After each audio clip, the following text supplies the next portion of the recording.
Hi, this is How Do I Do a SOL Part 2. One of the things that I have found in my teaching of SOL is that I have to give up control of the class. It's very difficult at first, but as I went along, I realized that that is exactly what the students needed. They needed to be in charge of what was going on. They needed to take control. And how did I get them to do that? I did it by talking to them about how smart they are, how they can do so many things. They don't need me all the time to be telling them what to do or how to do it.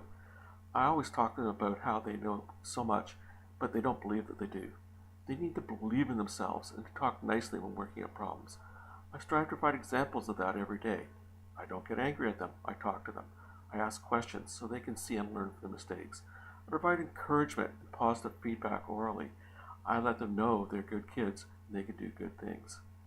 In doing this, I have my kids uh, trained through the discussions that we've had how to perform a SOL properly and what's expected of them.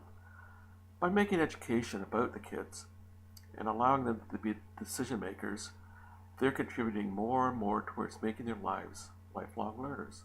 They're happier and are making stronger effort to become aware of who they are, what they want. And that's what education should be about. When we first started doing SOL, I took away the idea that they're going to have to do written assignments based on reading. They were thrilled with that. It's so boring, Mr. Ferguson. We don't get to do things that we want. This is what we would like to do. That's exactly what this is about. Now, a question that I had yesterday was, what about introverted, shy students and those with anxiety? That's not a problem in the class. We have been doing SOL for a while now, and what those students have found is that they are expected to be part of that group. And as part of that group, they have to perform the research, they have to perform some of the writing, and they have to help with the presentation by speaking about it. My shyest student now stands up and speaks clearly and answers questions that the others ask of her and is able to hold her own on it. Something she couldn't do at the beginning of the year. But the thing about it is that the rest of the group is there to support her and have been all the way along.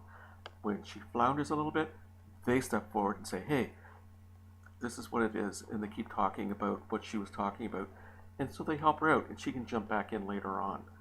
I also have an autistic student in my class, and he participates the same way. They give him stuff to do, they make sure he's included, they make sure he's done a fair amount of the work. He doesn't mind answering questions. Sometimes they're wrong, but he's up there doing it, and we all know that we have to take into account what he's doing. I hope this has helped. I'll be working on another one shortly. Take care.